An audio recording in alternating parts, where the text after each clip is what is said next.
What's up, guys? Welcome back to my channel. So I'm here today to talk about The Real Housewives of Miami, Season 5, Episode 12, Apology Not Accepted. And so, full disclosure, I'm coming to this episode, this review, if you will, with, Marysol and Alexia on my mind. Because it's just becoming more and more evident that, Marysol is really just there to be drunk in her confessionals and fucking be Alexia's parrot, just back her up blindly and shit. And it's it's kind of getting annoying. I'm thinking ahead at Ultimate Girls Trip 3. Obviously, we'll have Portia there. Giselle and Candace will be having their little beef. We also have Leah, Whitney, and Heather and whatnot. But I'm what am I gonna get from Alexia and Marysol? It's Alexia's a dumbass bitch. People on Twitter are calling her the fucking Cuban Teresa Giudice because they're both Tauruses, both stubborn as fuck. It's both dumb. I'll get into that later. But I'm just gonna see Marysol backing up Alexia. They're fucking bro. And it's you guys are too old for that shit. I'm sorry. They're just getting on my nerves. I don't think they're fun. It's they share a brain, but not a fun, oh my gosh, iconic way. Not oh, frickin' frack, Phaedra and Portia back in the day for the scandal. But it's just in a stupid, I don't know. I'm just over Marysol and Alexia, to be honest. And we start with Marysol in the actual episode. She's taking Alexia to her sus-ass fat doctor. Marysol's being all coy. She's yeah, this doctor, he provides fat supplements, but, not to me. I don't get him. He gives them to everyone except Marysol. Just being coy, not wanting to say that she's, a customer or whatever. Marysol tells Alexia, I don't know what's in it. I inject myself because, I trust him.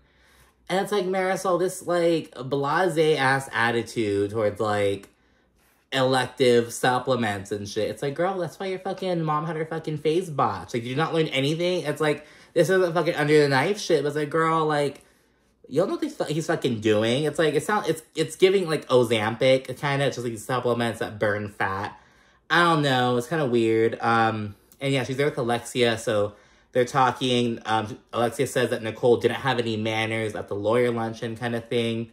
And Nicole's just getting on their nerves. Oh my god, going back to Alexia and Marysol's whole fucking one brain. They're both on Watch What Happens Live. And they play these little games and shit. And Marysol didn't provide a single answer that was different from Alexia's. She's just there blind, backing her up. It's just so annoying. It's just girl, I guess there's gonna be connections and but you have to have some conflict sometimes. I would love to see Alexia and Marysol get into a fight. You know what I mean? I feel I need, because it's just it's the fucking Dumb and Dumber, Tweedledee and Tweedledum. It's just girl, I don't know. We're 12 episodes in, so I'm getting over Alexia's bullshit and Marysol just parroting her shit. It's just really annoying to me. But anyways, they also chat about how Alexia is throwing a Gringo party. She and Nicole planned it 5 weeks ago. And Alexia's oh, I'm not going to disinvite Nicole. Kind of throwing shade at how Nicole disinvited Larsa from attending her engagement party. Nicole said disinvite, and Alexia's I'm not going to disinvite her. It's well, bitch, she planned it with you. From how Alexia made it sound. She made it sound like she and Nicole were the planners. And it's girl, whatever. Because it's going to be Alexia, her white man Todd, Nicole, Anthony, because Anthony's half white, half Cuban. Guerdy and Russell are going to be there, and Marysol and her white man will be there as well. So they're playing this shit, and Alexia and Marysol is kind of just talking more shit with Nicole. They then talk to the sus-ass doctor who, brings these fat-burning shots. He says they make them there. He doesn't get really specific. And this doctor allows Marysol to inject Alexia. And I'm what kind of shit, what kind of sus-ass, back alley-ass Miami bullshit is this? It was what the fuck? It was very odd. It was it was not giving, to be honest. And yeah, so we do that. We then check with Nicole. She's FaceTiming with Julia. Nicole says that there's been, hella conflict at some of the past meetups. And so she's she also mentions that, the trip to the Keys wasn't that great because, Lisa and her drama with Lenny, and she had to leave early. So Nicole's let's do, a redo trip in the Bahamas. So, because there's a lot around Florida, so kind of staying in that general vicinity. But, yeah, so I'm planning on going to the Bahamas, a little redo trip, and, yeah, she's we really have to kind of band together and support Lisa. There are larger issues at hand. Lisa's life is getting rocked right now. We're her friends. We should be able to come together through the petty shit and support each other. Little does Nicole know that Alexia and Marysol are about to fucking throw a fucking wrench in that. But Nicole says she wants the trip to be about good energy and, like, reconnecting. And they have some time. They're not leaving on the trip today, so they have some time for the trip. We then see Julia and Adriana. They link up, and Adriana's kind of reflecting on how she feels as though her friendship with Alexia and Marysol, the fucking dumb bitches, it's starting to kind of change for the worse. She feels like, you know, because they've been through a lot, you know, the highs and lows the past 10 plus years. And she's like, there's like a shift. And she's kind of being ousted almost. Because again, it's just Alexia and Marysol are this little weird duo. I don't want to see those bitches on Ultimate Girlship. I would have much rather if it had been like Alexia and Nicole. Or like Larsa and Nicole. You know, as like another Giselle Candace kind of feud kind of vibe. But no, I don't want to fucking see Alexia and Marysol. Like, why the fuck do I want to see more of them, like, together? Like, no. Like, swap Marysol out, throw Nicole in there. Or, yeah, we don't need Marysol. She's not even a full-time cast member. Why is Marysol on that trip? I don't get why Marysol's on that trip, to be honest. I think they should have fucking had Nicole and Alexia or Nicole and Larsa. That would have made more sense to me, to be honest. Julia then gives an adoption update. She says the process is just so fucking long and complicated. She also says that, you know, she contacted an agency and she was like, do you have any restrictions on same-sex marriage? I'm like, bitch, what are you saying? Bitch, we're in America. Like, are you kidding me? Like, if they were to suddenly place these restrictions, like, girl, I don't know. And I'm sure there may be some fucking private, like, religious ass but it's like, girl, like, there's I don't know. It's like, have you never heard of a gay couple? Like, I don't know you personally, but it's like, I know gay couples that fucking can adopt. It's like, girl, it was weird because again, it goes back to like the whole fucking with the don't say gay law, will this impact my ability to adopt a child? It's like, no, the don't say gay law is for like fucking elementary education. It's like, it has nothing to do with same-sex adoption. Like, I don't know. At least in this point, like, it was like, girl, I don't know. It felt like it was just unnecessary questions. Like, you know? But I guess she's being cautious or whatever, but I don't know. Julia then mentions an age requirement thing. How a lot of agencies, you know, you have to be under a certain, I think under 40 or under 50, I think under 50. And Julia is 50 and Martina is like 65. So they mentioned that. And she also says that her daughters aren't really supportive of the whole adoption thing. It's like, well, yeah, like, your kids are fucking, like, 22 and, like, 17, 16, 17, and I don't know. It's kind of out of nowhere. Although, I was damn, because my dad and stepmom had twin boys when I had just turned 21 when they were born. Yeah, I had just turned 21. Never mind, I fucked up the math. I had just turned 20. I turned 20 in May, and they were born in June. So not 21.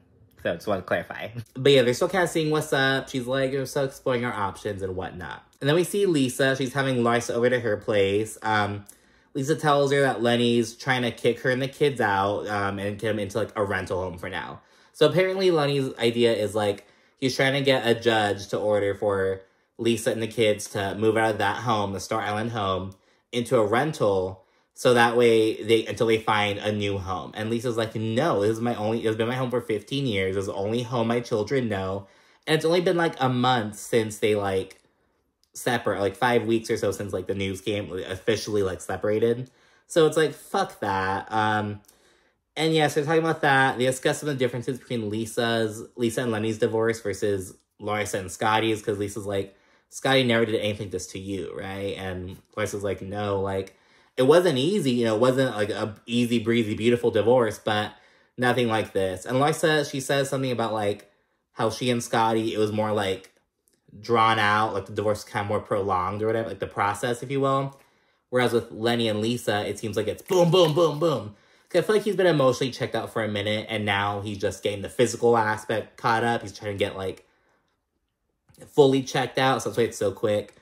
And so Larsa's like, oh, I think, you know, because it's happening so quick, that's why it's just so nasty and shit. And so, like, he just doesn't like Lisa. Like, he just doesn't have, he does not have respect for the mother of his children, for his wife. You know, he just doesn't respect her. So I'm just kind of like, I don't think it has anything to do with, like, the timeline, you know, but it's like, that respect is not there. And yeah, and Lisa, she admits that, like, you know, her mindset was, like, I've got to save the family. I have to save my family unit. But now she's like, there's no saving the family. It's saving Lisa and the kids. Like, so it's like, because again, it is like a saving the family in a sense, but just you're excluding Lenny. Lenny's not a part of your family anymore. You know, it's you and your babies, you know?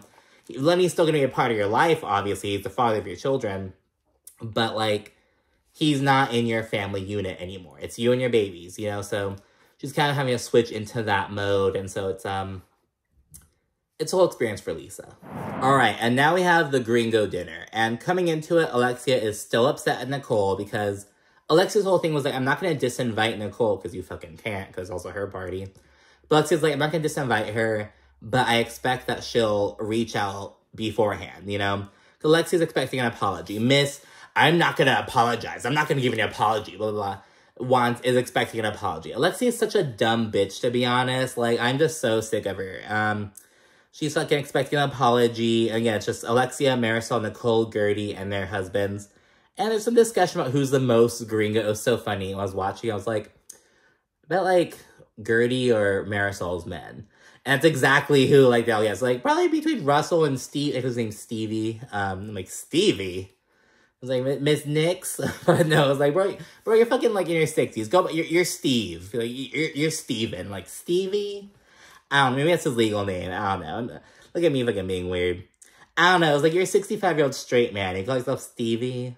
But there's Scotty. But that's his, like, legal name. I'm just talking shit. I'm sorry. But, so yeah, talking about that, about who's the most gringo.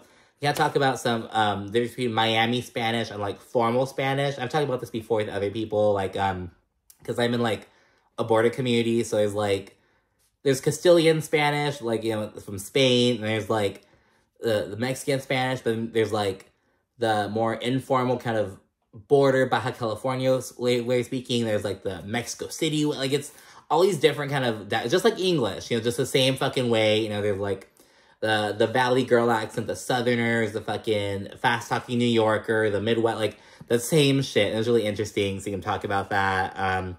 There was some Cuban food, just look at how, like, some different examples. It's all fried, it's all pork, it's all covered in fat, and it's like, oh yeah, it's all fucking bomb though. But it's kind of talking about that. And yeah, there's some small talk at the table, talking about how Russell's gonna be eligible for retirement next year. He's been with a firefighter for like 20 years or something, but he's like, I don't want to retire yet. He's still very young. He's like, I don't want to retire yet. Frankie, he's kind of working with the Moya Foundation. They're kind of working on them. He's working with a shadow, and they're really seeing a lot of improvement with him. So just kind of catching up with that, and they segue to the lawyer luncheon. Alexia says the luncheon was supposed to be about family law, but Nicole turned it into something else with her question. Alexia's like, everyone else's questions pertain to family law. And Nicole's like, well, I asked about defamation of character. It's not that big of a deal. He went to law school. He should know about it. And Alexia goes on to say, like, oh, well, you know, that's not his profession. That's not what it's about. Like, you can ask your husband that. You can ask, Google that shit. Like, it was unnecessary. So Alexia's going on, but Nicole's like, it's not a big deal. And then Alexia, because she's like, okay, well, it's not a big deal. She's like, okay, well, my real problem is with the black Amex thing. How Nicole got up, got her Amex, and threw it on the guy's lap. And Alexia's like, that was so unprofessional, blah, blah, blah. And I'm like, okay, like, I could see that. But it's also like, well, Alexia, like, after Adriana went and had the lawyer confirm that Thierry was divorced, Alexia was like, oh, he may be divorced, but your boyfriend's still an asshole. Like, he's still an asshole. I'm like, you don't think that was unprofessional, Alexia? You don't think, you think that, that was okay, that was cool? So it was kind of weird. Alexia and Marysol was kind of going on about how, oh, you know, you don't really go anything, Nicole. You know, you offended the attorney. Marysol's like, it was so rude. It was so rude. And it was like, but before the Amex thing, Alexia and Marysol were fucking standing up saying, oh, she's paying for the lawyer. She's paying for the lawyer. You have to stop. They're not doing this. So that's fucking rude as well. Like, who's gonna fucking announce, oh, I'm paying for this, I'm doing that? Like, you don't do that shit. Like, that's fucking unprofessional. That's rude. That's not being a good hostess, bitch. Like, it's just not cool. So it's just fucking whack. Alexia and Marysol being two fucking dumb old bitches. And yeah, so it's just kind of going in, and yeah, they're saying that she offended the attorney. Then Anthony gets it, and he's like, well, you know, we can send him flowers. We'll send him some chocolates. And then they're all like, that's so condescending, that's so rude. Then Todd's fucking quick-talking Staten Island trash ass. He's like, oh, you know, that's so rude. That's so rude. Like, what are you gonna do? And he's like, that's so condescending. That's gonna grow him flowers and chocolate. And he's like, he's a professional.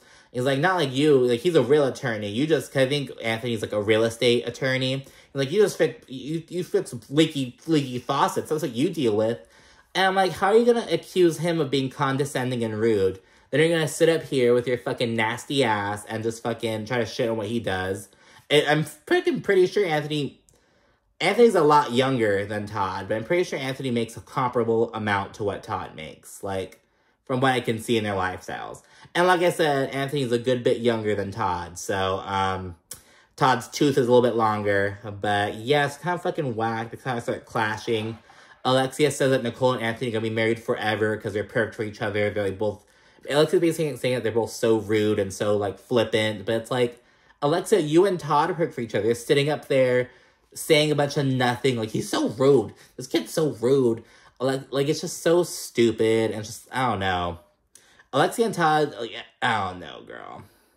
It's fucking whack. And it's just like, Alexia's pissing me off. She's just so, like, just these character traits that we're starting to see of her. And it's like, girl, like, what the fuck? Like, I don't know, girl. Alexia and Marysol then say Nicole just needs to apologize. And again, it's like, oh, so, like, you guys will expect other people to bow down to you, but yet, what did Marysol demand that Alexia apologize to Adriana? No, because she doesn't give a fuck. Marysol just here blindly backing Alexia. She doesn't have shit. And it's just, like, so irritating. And just being dumb bitches, to be honest. And Alexia's like, oh, you know, in my house, you have to respect me and my guests, and te dije, you lost. Like, that's it. You lost. Te dije. Like, and that's how the conversation ends. And just like, what? It's just so fucking pathetic, to be honest. We then see Julia. She went to the adoption counselor. It's what, Julia's not going to adopt a fucking baby. And especially now with Martina's unfortunate diagnosis. Like, you're not getting it. So I was like, I wasn't that invested at this moment anyways, but, something that did stand out is that Julia's kind of giving reflections about how, like, she had been a 3-time single mom before this. Like, all the kids had different fathers, and none of them, like, were in, like, relationship with her afterwards. So it was like, she was a single mom with all of her pregnancies, and now she's like, now I have the chance to have a baby with a partner. Like, I have a partner who wants to, like, have a baby and raise a baby with me. So, yeah, that was interesting. And then we see Alexia and Frankie. They go for a little meeting with the De Moya Foundation. Alexia is just like fucking, like Giselle and Teresa Judah. Like, it's like, when, like, they don't stand them, but when it's their home scenes. It's like, oh my gosh. Like, other than Frankie, they go in and kind of working on getting Frankie a job. Kind of having him be more independent, doing his own thing, taking these steps to be, you know, to be on his own in a way. And yes, we're kind of chatting there, and the founder of the De Moya Foundation, I think it's Lily De Moya, she asked, like, Frankie, have you ever taken, like, an Uber or a Lyft anywhere by yourself? And he says, no, I'm afraid. And so they say that they're gonna, you know, if that's okay, it's natural, kind of just working through these things. Just, you know, trying to get him to have some more independence. And Alexia, she kind of speaks on her anxiety, because Frankie got in a car accident, and that's why he had some brain damage. And he nearly lost his life. And so Alexia says that she has a lot of anxiety with the thought of letting him be in another person's car. She's like, he's only going to be safe in my car with me. You know what I mean?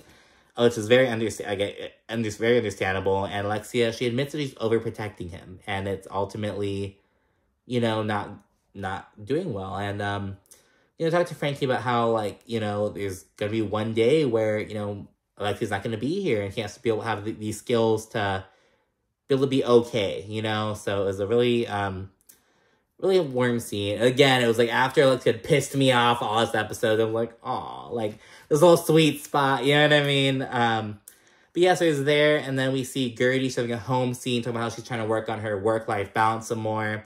She had her son a fucking turtle, and it was like, oh, okay, like that's one way to do your, get him a turtle and do a quick scene with them. It's like, okay. So I do that real quick, and then Guerdy FaceTimes Nicole, and it's kind of chatting, and Nicole's like, I had no idea Alexia was that mad. Like, I had no idea she was that upset, that hot and bothered. And Nicole, she says that she and Alexia agreed to meet up, kind of try to hash their differences out, and try to fucking move on, basically. But before we get to that, we see Lisa, Larsa, and Kiki. They go out. It's low-key dead, though. It's kind of giving, like, you know, when it's like, oh, if you come before this certain time, it's like drinks are half off or it's free. I know it wasn't that because I don't need, but the club was dead. Like, which I guess was better for like recording because we can actually hear the conversations. But club was dead. Kind of talking about how Lisa needs some dick in her life, and it was kind of weird. Larsa asked Lisa if Lenny wanted to hook up right now. Would you hook up? Like if you just wanted to hook up, and Lisa's like, no. And Larsa's like, no, you're a slut and you're horny. Like, yes, you would. It was like, girl, like, why would you ask that? Like, why would you ask that at this point? Like, why would you ask that? I was so confused. I was like, lots of us have been buzzed already. I was like, girl, what the fuck? They talk about, like, oh, wait, what if a woman hit on you? Would you, like, be into that? And Lisa's like, no, I'm straight. And Kiki's like, how do you know if you're bisexual? And Larsa's like, Kiki, you're 37 years old. I think you would know. Bitch, I rewatched that scene like 7 times. Like, no cap. The first watch and rewatch. I watched it like 7 times. It was so fucking fun. It was just like how do you know if you're bisexual? Like, Kiki, you're 37 years old. Like, it was fucking funny. Like, I love that scene, to be honest. And yeah, there's some more chatting. Lisa shares that her personal trainer dropped her because Lenny, like, is having him train his mistress instead. And Larsa was just cracking me up in the club. In her fucking confessional, she's like, oh my gosh, like, she wants to take Lisa's man and have her looking fat. Like, there has to be a line somewhere. And, Lisa has, like, a whole ass, like, 31 fucking minute venting sesh about Lenny. Then after 31 minutes, Kiki's like, why am I turned up because they're talking about Lenny? Like, you guys are party poopers. I'm gonna go dance. That's fun vibes. It was just so funny. This meetup was, like, everything to me. It was my favorite part of the episode, to be honest with you. That's what I needed to. It was, like, Alexia and Marysol with them pissing me off with their sus fat doctors and shit. And their hypocritical ways. And I'm seeing just, like, Lisa, Larsa, and Kiki, like, they're just those girls having fun. It was such good vibes. So good to see. And finally, we have Nicole and Alexia meeting up at this little restaurant. Nicole said that she was caught off guard by the whole interaction at the Gringo party, but Alexia's like, well, I don't see how you'd be caught off guard. Like, I don't see, basically Alexia's thing is like, I don't see how you thought that, like, what you did was okay. Like, I don't see how you thought I wouldn't be pressed. That's Alexia's kind of thing. And she said she wanted an apology from Nicole. And Nicole says, you know, she didn't see it as unprofessional or, like, bad or anything like that. And Alexia's like, how? Is that just how you are? Like, do you just not get it? I'm like, bitch, like, Alexia is so dumb. Nicole, she proceeds to explain, like, why she was so defensive. She talks about how, like, oh, well, because Larsa came from Reputation at my work, and they're just so, like, I work so hard to get to where I am. You know, when you're, like, a young, pretty Latina woman in this kind of field, like, you have to overcome these, you know, these biases and shit. And Alexia, she's like, oh, like, see what you're trying to do, you know, you're still trying to make it seem that you were right. You're trying to make it seem that you're okay. And she's like, that's what narcissists do. And in a confessional, Nicole's like, okay, Alexia, miss, I was born a star. I was born a star. Like, you're the biggest fucking narcissist here. And it's like, and you're a stubborn bitch, and you're like, just don't, I don't know. I'm just so over Alexia and Marysol. Like, I do not want to see them in Ultimate Girl Ship 3. Like, they're gonna be nothing, but they're gonna be a fucking package deal. If Alexia likes someone, they're both like them. If Alexia doesn't like someone, they're both just like them. They have no fucking individuality. And unfortunately, Nicole winds up apologizing. They wave their little fucking white flags, call a truce. They didn't talk about the upcoming Bahamas trip, say they hope it goes well and everything. And, you know, see how they kind of talk about how Lisa is, she's kind of afraid, because the Bahamas trip is going to be, like, next episode, I believe. And Lisa, with everything going on with Lenny, she's kind of afraid to, like, leave the house, because she's like, well, what if I leave, and then he brings the girl over, and she's on my shit? Like, she's just kind of feeling weird, which I get, you know, and I'm not even sure what Lisa can just, like, lock your shit, put a fucking camera in the, I don't even fucking know. It's just, like, she just feels weird. She knows that if she leaves, she'll be almost like facilitating this fuckery, you know, but, anyways, Nicole and Alexia went cheering to their friendship, and they say they're gonna be peacemakers on the trip. Then we see that the trip is gonna be popping, all kinds of drama, but, yeah, to the next episode, but thank you so much for watching, and, fuck Alexia and Marysol. Thanks again. Bye.